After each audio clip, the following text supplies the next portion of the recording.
We live in a generation where taking off your clothes is easier than opening your heart. Getting someone's attention? That's easy. Getting a text back? Easy. Sleeping with someone? In the age of apps, that is terrifyingly easy. But being seen? Being held? Being understood without having to explain yourself? That is rare.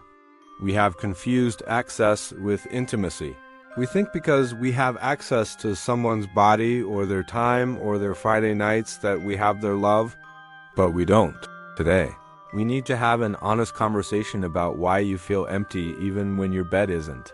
We need to talk about why sex is cheap, why dating is a performance, and why real love is the hardest, most terrifying, and most necessary thing you will ever choose.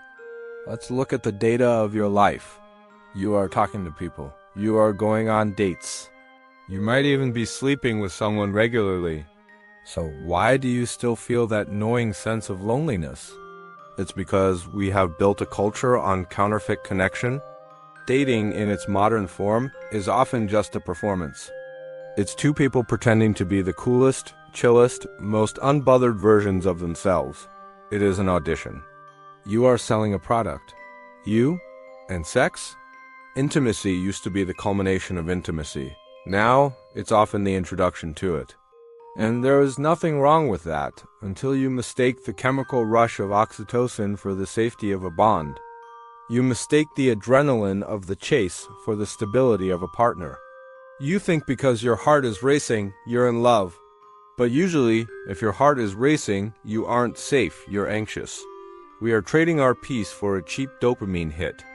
We are giving away access to our bodies, hoping that eventually they might want access to our souls. But it rarely works that way. So, if that's not love, what is it? First, let's burn down the myths. Love is not measured by how much you endure. Somewhere along the way, we romanticized the struggle love. We convinced ourselves that if we sacrifice our boundaries, if we tolerate their inconsistency, if we cry ourselves to sleep wondering where they are, that proves how much we love them. No, that doesn't prove love. That proves trauma bonding. Love is not measured by how much you sacrifice to keep them happy. If you have to set yourself on fire just to keep them warm, that is not a relationship. That is a hostage situation. Talking all night isn't love, that's just infatuation.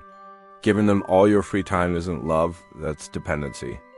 Real love isn't about losing yourself to merge with someone else. It's about being strong enough to stand beside them. Do you want to know the truth?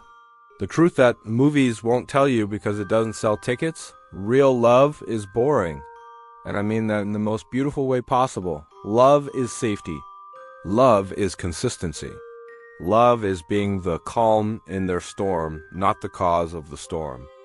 It is the person who regulates your nervous system, not the one who spikes it. It is found in the quiet actions. It's the way they check on you without being asked. It's the way they make space for your feelings, even when they don't fully understand them. It's the way they remember that you hate pickles, or that you get cold in movie theaters, or that you need 5 minutes of silence after work. Love is someone reminding you of your worth when you have forgotten it. It's not the grand gesture with 100 roses. It's the Tuesday night when you're sick, you look terrible, you're cranky, and they look at you and say, "I'm not going anywhere." That is hard. Because that requires showing up when it's not fun. That requires choosing someone when they aren't being useful to you. This is why I say love is not easy. Intimacy is easy because it relies on instinct. Dating is easy because it relies on a mask. But love relies on choice. Love is a verb. It is an active decision you make every single day. It is looking at someone's flaws, baggage, trauma, annoying habits and all, and saying, "I choose you again today." It is holding them through their chaos, not because you have to, but because you want to. It is being there constant when everything in the world feels uncertain. So stop looking for the loud. Stop looking for the drama.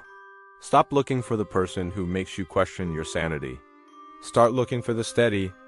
Look for the person who stands beside you when the world feels against you. Look for the person who chooses you, not out of convenience, not out of need, but because you are their priority. Love isn't loud, it's patient. It's the soft reassurance that you are not alone. Sex is easy. Anyone can give you that. Wait for the person who gives you the hard stuff. The real stuff. The forever stuff. Don't settle for the noise. Wait for the peace.